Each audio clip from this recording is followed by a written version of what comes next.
Salam kerahiman. Hari ini kita ketemu lagi seperti biasa, yaitu di tema atau topik yang kita bahas tentang aku haus. Hari ini sesi yang ke-9. Kita mau bahas tentang misteri penderitaan. Kenapa ya? Kenapa harus ada penderitaan? Nah, kita mau sama-sama pelajari, mau sama-sama gali tentang misteri penderitaan. Kita semua mungkin pada saat ini sedang menderita. Atau juga mungkin kita pernah menderita. Mengalami suatu penderitaan. Apakah sakit penyakit, apakah kegagalan dalam usaha, dalam rumah tangga, atau dikhianati, ditipu, banyak hal yang kita alami menjadikan sesuatu yang saya menderita. Ya. Nah, dalam kehidupan kita sehari-hari juga mungkin relasi suami istri, di dalam pekerjaan, di dalam pelayanan bahkan ya, sering juga terjadi suatu penderitaan.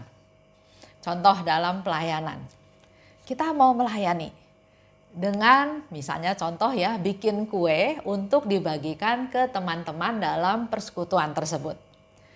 Dia berusaha dengan segala macam yang dia mampu, dia bikin kue. Tapi pada waktu dibawa ke dalam pertemuan tersebut, ternyata kuenya enggak sebagus harapan teman-temannya. Itu masih oke. Tapi ada yang nggak coba kuenya, tapi dia berkomentar. Ada yang berkomentar, kalau nggak bisa bikin kue ya jangan bikin kue. Pelit sih, nggak mau keluar uang. Udah, sumbang aja uang biar orang lain yang lebih ahli yang bikin.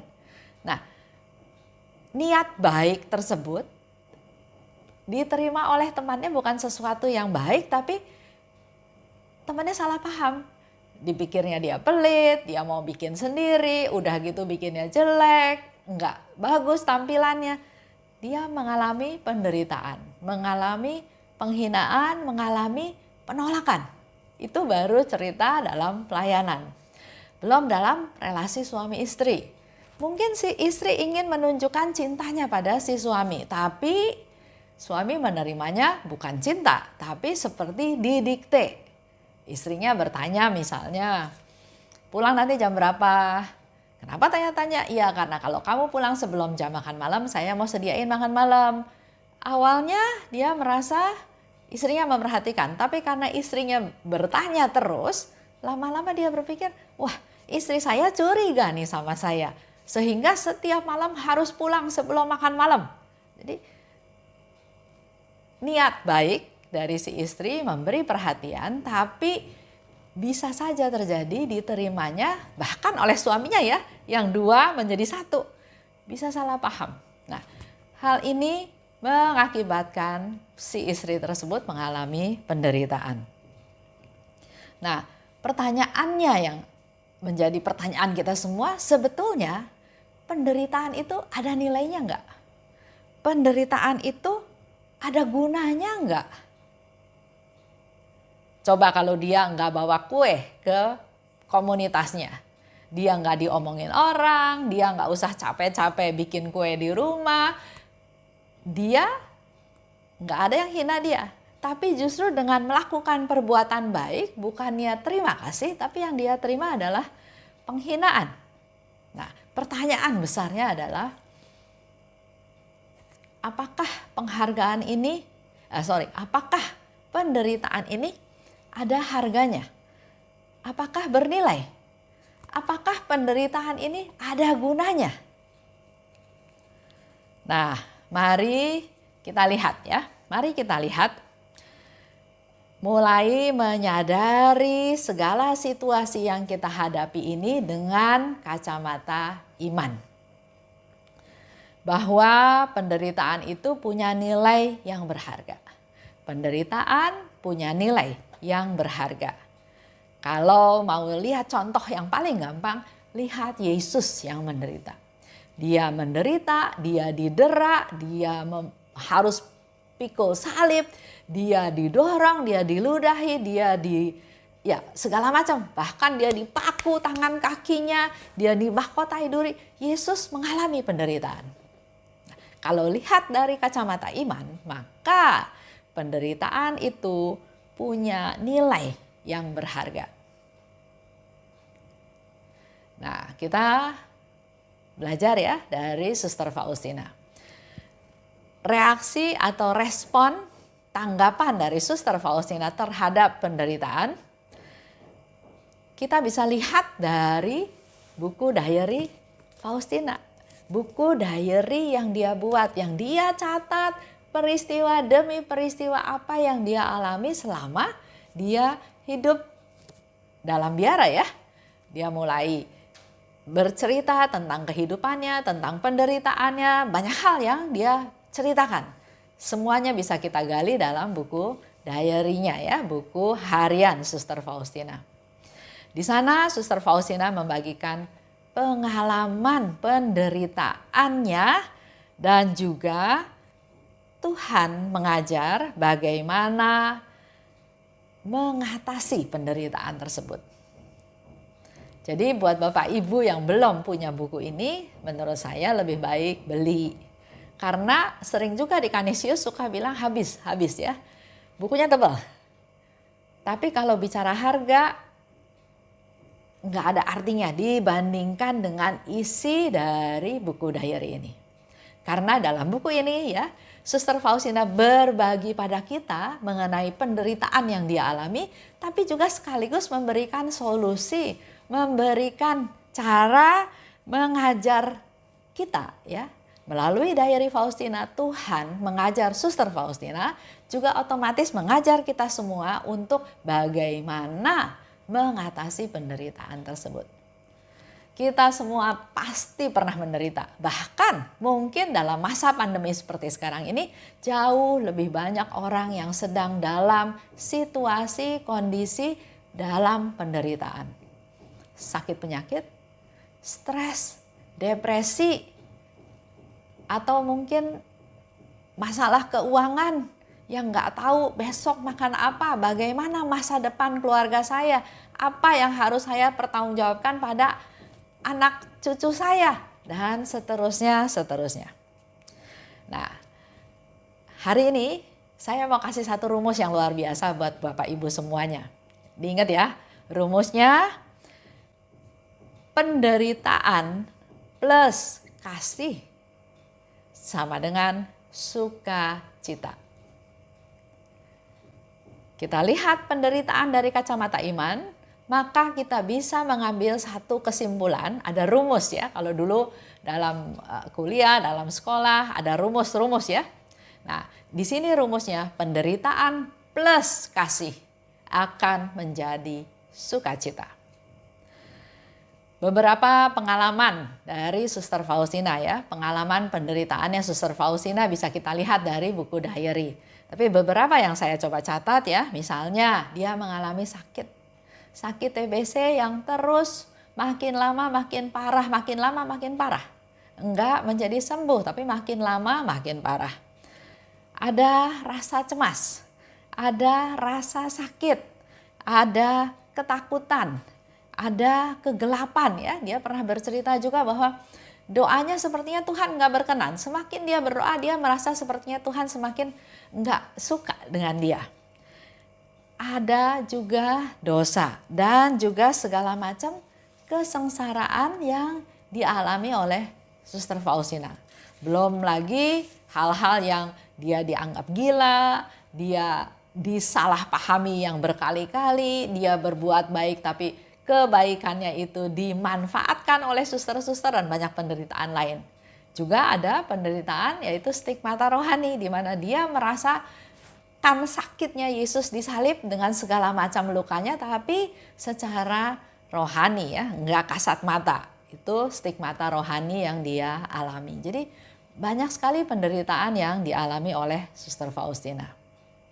Nah, sekarang saya mau bahas lebih lanjut tentang penderitaan plus kasih sama dengan sukacita. Kita baca ya dari 303. Cinta yang besar dapat mengubah hal-hal kecil menjadi hal-hal besar. Hanya cintalah yang memberi makna pada kegiatan-kegiatan kita. Ini perlu Bapak Ibu baca diulang-ulang, jangan baca cepat-cepat ya, direnungkan. Sekali lagi di situ dikatakan cinta yang besar. Kalau kita punya cinta yang besar, maka dapat mengubah hal-hal kecil menjadi besar. Dan hanya cintalah yang memberi makna pada kegiatan-kegiatan kita. Jadi setiap hari kita beraktivitas kan? Ada yang rutin, ada yang insidentil, tapi setiap hari kita ada aktivitas yang kita lakukan. Nah, kalau kita lakukan aktivitas itu atas dasar kewajiban, keharusan, contoh yang gampang. Membersihkan rumah, sapu rumah, pel lantai. Kalau kita lihatnya dari kacamata, saya punya tugas untuk membersihkan rumah. Suka nggak suka, saya sehat, saya sakit, saya harus sapu lantai. Saya harus pel rumah, lantai ya. Itu menjadikan sesuatu yang nggak menyenangkan karena dibebani dengan tugas, harus, kewajiban. Ya. Tapi kalau dasarnya cinta, kita nyapu, kita pel lantai dengan dasar cinta supaya rumah saya bersih, supaya siapapun yang tinggal di rumah ini merasa nyaman, nggak banyak debu, nggak banyak kuman, dan kalau cucu saya main di sini dia akan merasakan nyaman, dia akan merasakan sehat. Saya melakukan ini karena saya mencintai orang rumah, maka saya perlu melakukan hal ini. Coba lihat ya, kegiatannya sama-sama sapu lantai, sama-sama pel lantai. Tapi dengan dasar yang berbeda, yang satu dasarnya harus, wajib. Yang satu dasarnya kasih. Dengan dasar cinta, maka kegiatan itu akan mempunyai makna. Nah, buat Bapak Ibu semua juga, mari kita mulai belajar dari Suster Faustina, lakukan segala sesuatu bukan dengan dasar harus, kewajiban. Tapi mari kita lakukan segala sesuatu dengan dasar cinta. Karena di sini dikatakan hanya cinta yang membuat kegiatan-kegiatan tersebut punya makna. Contoh ya, saya kira-kira 2 bulan yang lalu pergi ke Tegal, jemput papa saya, pulang pergi naik mobil, pergi pagi dari Jakarta jam 7 sampai di Jakarta lagi sekitar jam 3 kurang seperempat. Saya senang ya, karena saya masih bisa ikut jam kerahiman pada jam 3 petang. Nah, setelah sampai rumah saya ikut jam kerahiman, dan setelah jam kerahiman saya berdoa koronka dengan cara sambil berjalan. Ya, di dalam rumah ya, saya berdoa koronka sambil berjalan. Nah, sampai ke daerah dapur, ternyata di sana ada genangan air yang saya nggak lihat, saya kepleset. Memang aneh karena biasanya reaksi saya cukup cepat. Kalau misalnya saya kepleset, saya jatuh, saya bisa bereaksi. Tapi pada waktu itu sepertinya tidak ada tenaga, sepertinya lemes, ya sudah kepleset dan sakit sekali. Sakit sekali. Mau duduk nggak bisa, mau berdiri nggak bisa, mau jalan apalagi nggak bisa. Betul-betul sakit sekali. Nah, tapi ya akhirnya proses sembuh gitu ya. Tapi pada waktu masa sakit tersebut, saya dapat kartu. Saya dapat kartu dari cucu saya. Dia memberikan kartu dengan tulisan, ya ucapan ya, semoga grandma lekas sembuh. Satu kartu sederhana yang dia juga gambar sendiri, cicinya dan adiknya ya, dia gambar, dia memberikan kartu itu supaya grandma cepat sembuh ya. Nah itu satu tindakan kecil, tapi dia ungkapkan dengan penuh kasih, dengan perhatian, berharap supaya grandmanya cepat sembuh.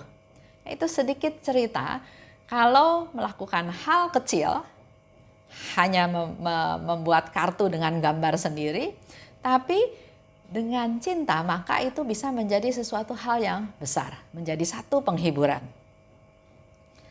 Hal kecil yang mungkin mereka lihat, perhatian mereka terhadap saya, tapi menjadikan hal itu menjadi besar sebagai bukti perhatiannya, bukti cintanya pada saya. Nah, lanjut ya. Kalau kita lakukan banyak kegiatan, banyak aktivitas ya, tapi mari kita mulai merenung.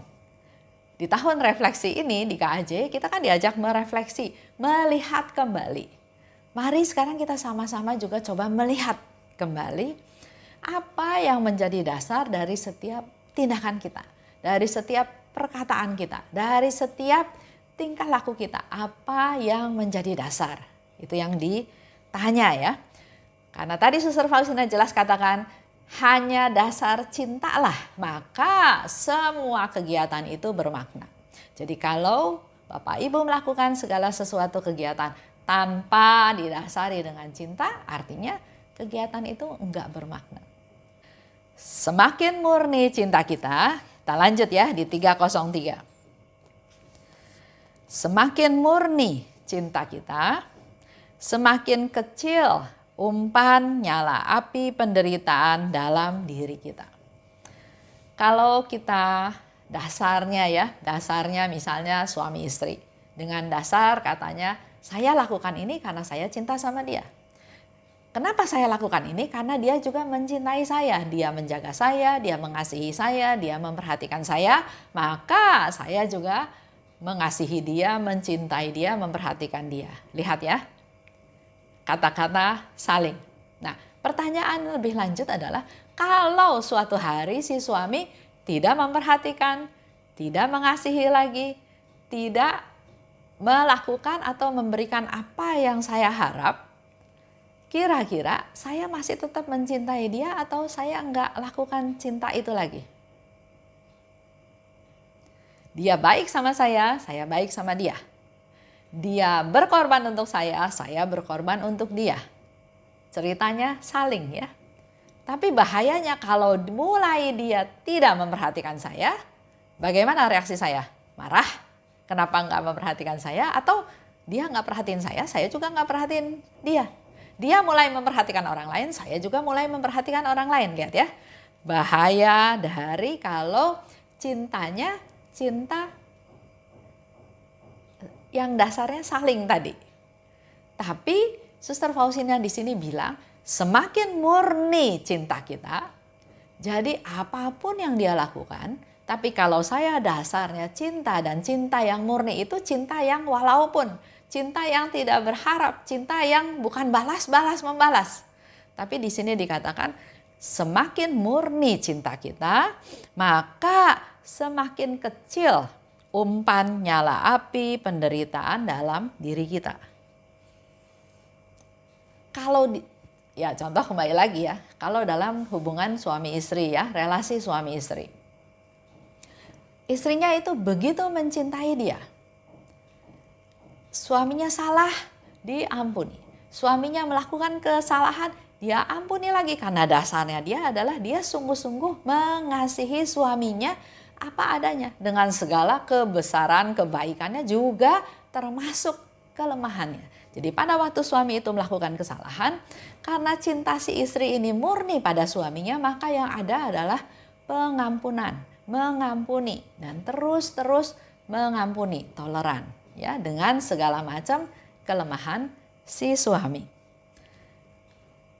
Dan ini menjadi satu bukti bahwa umpan nyala api penderitaan akan menjadi semakin kecil. Contoh ya, kalau si suaminya misalnya selingkuh, terus tetangga ngomong lah, ibu tahu nggak suami ibu nih selingkuh, suami ibu nih pacaran lagi sama orang lain, saya lihat, saya gini, saya gitu. Nah, si istri reaksinya kan bisa macam-macam, bisa marah, bisa bales, bisa banyak hal. Kalau dasarnya bukan cinta, maka yang ada adalah emosi, marah, dendam, mau balas dendam. Tapi kalau dasarnya cinta dan semakin murni cintanya kepada suaminya, otomatis walaupun omongan orang macem-macem, menjelek-jelekan suaminya, membodoh-bodohi dia, kenapa mau dibohongin terus atau mau ditipu terus, tapi omongan gosip atau himbauan atau omongan mereka buat si istri yang punya cinta yang semakin murni, maka omongan-omongan itu enggak menjadi api yang besar, akan semakin menjadi nyala api yang kecil sehingga enggak menjadi umpan penderitaan dalam diri kita. Kalau kita dasarnya bukan cinta yang murni, kita tahu dikhianati, kita tahu dibohongi, kita tahu ditipu, maka kita marah, ya. Itu menjadi api penderitaan dalam hati kita, dalam diri kita jadi besar. Marah. Nah, kemarahan ini kan disulut dengan api omongan kiri kanan, marahnya itu bisa semakin hari semakin besar. Tapi kalau dasarnya cinta, misalnya si istri itu bilang, saya tahu kelemahan suami saya. Dan salahnya saya tidak menjaga dia dengan baik. Sehingga dia melakukan kesalahan dan kesalahan lagi. Saya tetap ampuni dia karena saya tahu dia punya kelemahan itu. Dia mencintai suaminya apa adanya dengan segala macam kejelekannya. Jadi walaupun ada banyak omongan orang, itu tidak menjadi api besar untuk membuat dia menderita, tapi itu hanya api yang kecil yang tidak mampu membuat dia masuk dalam penderitaan. Contoh konkret misalnya ya, ada seorang ibu.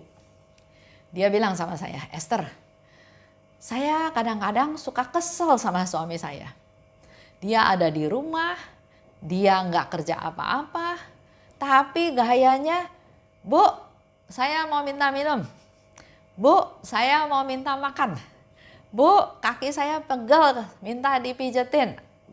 Banyak sekali alasan. Nah, si istri ini mengeluh. Aduh, udah pensiun.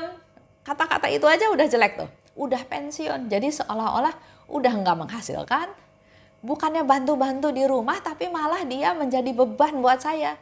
Minum aja minta dilayanin, makan aja minta dilayanin. Bahkan kadang-kadang masih minta kakinya dipijetin. Dia kesel. Tapi terus saya bilang, Ibu, pernah nggak ibu pikir, berbahagia ibu punya suami seperti itu? Coba kalau suaminya sakit-sakitan, bukan hanya minta minum, minta makan loh. Harus keluar uang, berobat, kita harus bangun malam jaga dia karena dia sakit. Terus biasanya orang sakit kan banyak keluhannya, lebih rewel, lebih cerewet, makan ini nggak mau, makan itu nggak mau. Bersyukur suami ibu sehat. Bersyukur dia nggak melakukan apa. Kalau dia melakukan apa-apa karena dia sudah pensiun, dia bisnis di luar, terus bangkrut, terus rugi, kan ibu juga yang susah. Karena kita periode kerja kan ada masanya, masa sekolah, masa kerja, ada masa pensiun. Nah, kebanyakan orang yang sudah pensiun ini mulai bekerja lagi, mulai lagi dari nol. Kemungkinannya kecil untuk jadi sukses. Jadi syukurlah Bapak ada di rumah, nggak pergi melayang ke kiri ke kanan, nggak melancong ke sana sini. Bersyukurlah Bu, untung dia cuma minta minum, untung dia cuma minta makan, dia nggak minta lagi yang macam-macam. Nah, di situ saya bilang bahwa kalau kita bisa menerima keadaan, maka penderitaan yang kita alami nggak akan ada artinya. Bahkan itu bukan menjadi penderitaan. Seperti rumusan tadi ya, penderitaan ditambah dengan cinta, ditambah dengan kasih. Ibu menderita melayani suami, tapi ada unsur kasih ibu pada suami, maka itu akan bisa mendatangkan sukacita. Bersyukur suami saya di rumah, bersyukur suami saya nggak macam-macam, bersyukur suami saya cuma minta yang hal-hal yang ringan, yang kecil. Kita mulai masuk ya ke dalam rumusan. Jadi penderitaan yang kita lihat sebagai satu penderitaan selalu ditambah dengan kasih. Maka itu akan menjadi sukacita. Lanjut. Berkat rahmat Allah, aku telah menerima keterbukaan hati, sehingga aku tidak pernah sedemikian bahagia seperti ketika aku menderita bagi Yesus. Buat Suster Faustina, kalau dia bisa menderita buat Yesus, dia berbahagia. Ada juga ya banyak pasangan suami istri yang begitu tulus cintanya, asal lihat suaminya bahagia, dia walaupun menderita, dia merasa bahagia. Ada satu cerita ya, dia sangat mengasihi si perempuan ini. Tapi karena suatu situasi keadaan yang terjadi, dia nggak bisa mendapatkan si perempuan ini. Karena dia punya sakit sehingga dia tidak bisa berumur panjang. Kalau dia ambil si perempuan ini sebagai istrinya, maka nggak lama istrinya akan jadi janda karena dia umurnya pendek. Oleh sebab itu demi cintanya dia pada si yang perempuan, dia rela si perempuan ini menikah dengan laki-laki lain. Yang penting buat dia bisa melihat si istri ini bahagia. Apakah dia menderita? Ya, dia menderita karena ternyata dia tidak bisa bersatu dengan si perempuan ini. Tapi penderitaan itu dia tambah dengan kasih. Dia lakukan ini dengan kasih, maka pada waktu lihat si wanita ini bahagia dengan suaminya, dia pun ikut bahagia. Lanjut ya. Seperti apa yang dikatakan oleh Suster Faustina. Sedemikian bahagia seperti ketika aku menderita bagi Yesus, yang aku cintai dari setiap detak jantungku. Ya, jadi seluruh hidupnya Suster Faustina dipersembahkan buat Yesus dan dia akan selalu berbahagia kalau dia bisa menderita buat Yesus. Bahagia, seperti tadi saya cerita ya, bahagia bisa menderita buat orang yang kita kasihi. Pernah ketika aku sedang amat menderita, aku meninggalkan pekerjaanku. Ini ceritanya Suster Faustina ya. Dia begitu menderita, dia tinggalkan pekerjaannya. Jadi nggak fokus terus ke penderitaan, dia tinggalkan penderitaan dan dia cari Tuhan.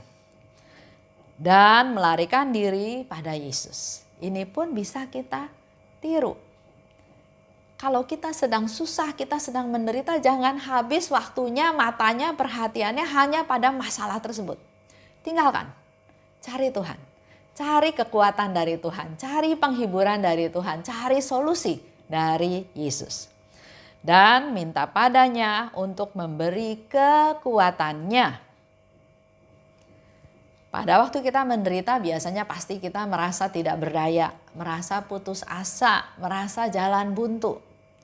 Yang dilakukan oleh Suster Faustina, tinggalkan penderitaan, tinggalkan masalahnya, lari ke Yesus dan mohon kekuatan dari Yesus. Minta kekuatan. Karena memang kita sudah tidak berdaya, tidak bisa lakukan apapun.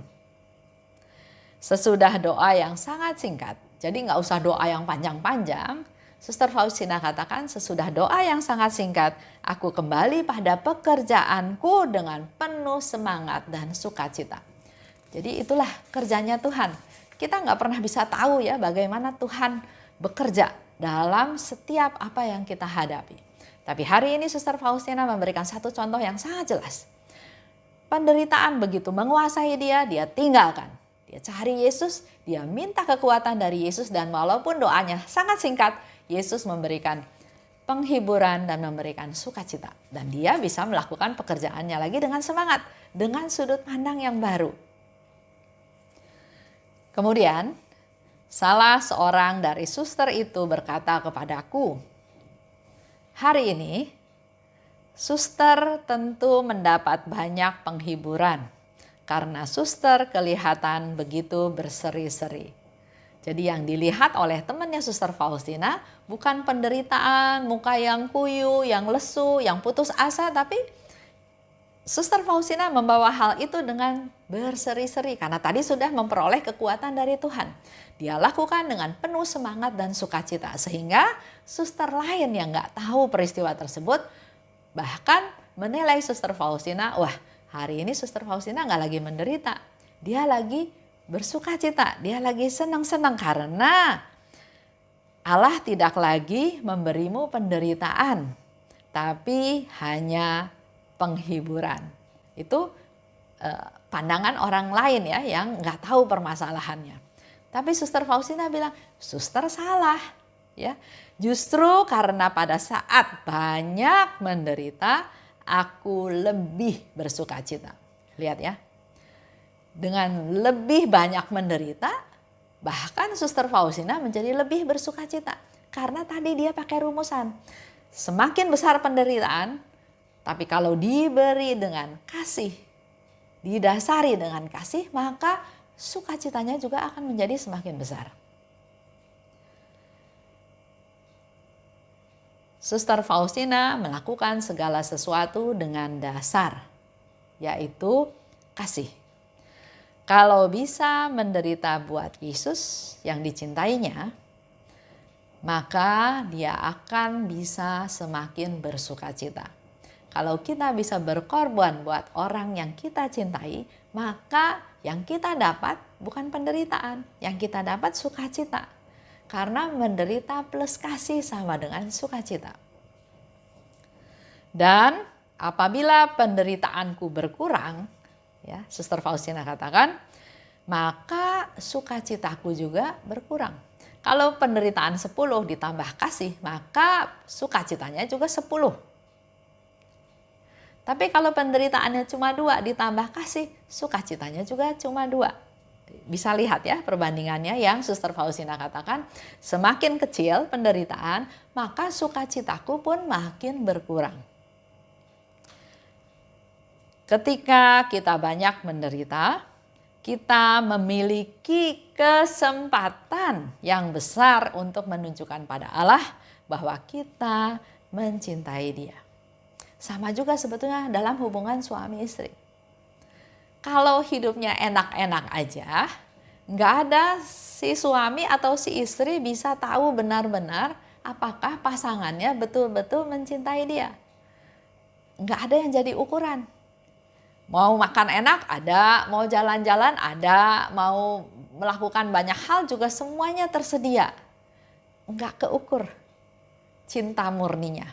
Tapi pada saat mengalami penderitaan, pada saat misalnya si suami lagi jatuh, lagi gagal, lagi terpuruk, suami bisa tahu istrinya itu betul-betul mencintai. Apakah dia mencintai jabatannya, mencintai hartanya, mencintai kekuasaannya, atau mencintai dirinya, termasuk dirinya yang sedang gagal.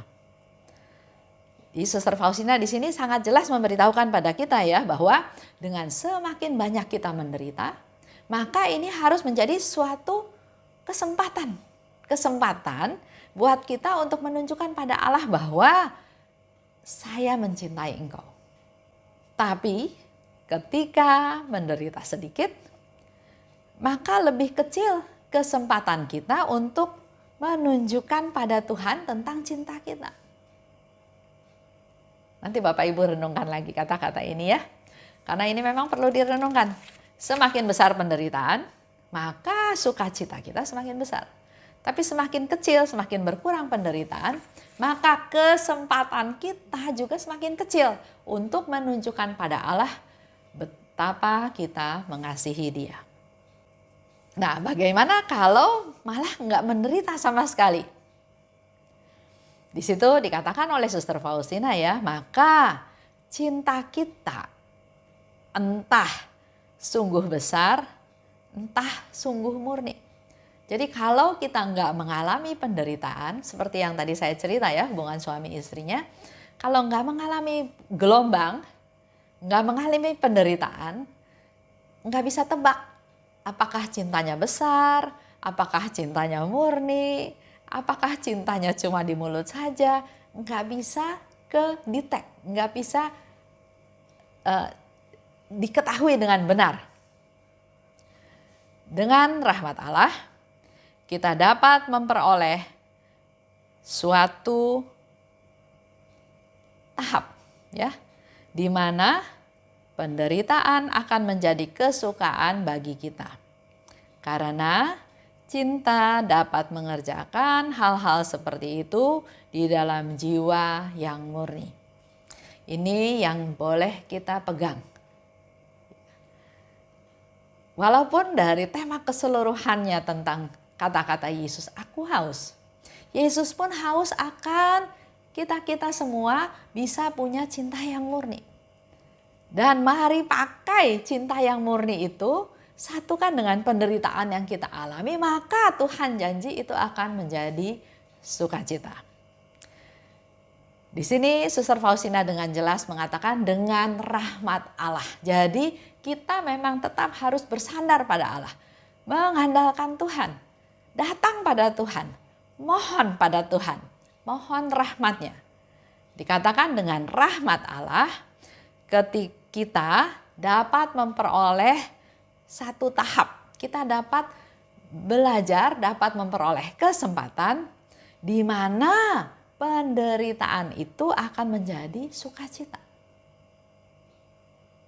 Jadi melalui proses ya, penderitaan, melalui suatu proses, dikasih bumbu kasih, maka akan mendatangkan sukacita. Karena cinta dapat mengerjakan hal-hal seperti itu. Dengan dasar cinta, maka penderitaan yang dibalut didasari dengan cinta bisa menjadi sukacita. Dan memang hanya dengan cinta seperti itu bisa terjadi di jiwa yang murni. Luar biasa ya, kata-katanya Suster Faustina bisa kita dapat hari ini. Dirangkum menjadi satu cerita. Kita suka nggak suka, selama hidup di dunia ini kita akan mengalami penderitaan. Mungkin sedang, mungkin sudah, mungkin akan. Tapi hari ini kita dapat satu rumusan dari Suster Faustina bahwa penderitaan kalau didasari dengan kasih. Dan kasih ini adalah kasih yang murni. Dan kasih yang murni hanya ada di dalam jiwa yang murni, maka penderitaan dijadikan satu dengan kasih akan mendatangkan sukacita. Semakin besar penderitaan, semakin besar sukacita. Semakin sedikit penderitaan, semakin sedikit sukacita. Semakin sedikit kesempatan untuk kita punya kesempatan untuk menunjukkan cinta kita pada Tuhan. Tapi kalau tidak mengalami penderitaan sama sekali, bahkan kita nggak tahu. Cinta itu cinta yang besar, cinta itu cinta yang murni, atau cinta diri. Itu aja untuk hari ini. Minggu depan kita akan bahas tentang penderitaan itu suatu misteri. Penderitaan itu suatu harta karun. Penderitaan itu suatu rahmat. Terima kasih buat teman-teman semua yang sudah terus mengikuti acara ini demi acara setiap minggunya supaya iman kita tumbuh. Dan tadi di awal ya saya sudah katakan, mari kita lihat penderitaan-penderitaan yang kita alami dengan kacamata iman. Terima kasih. Salam kerahiman.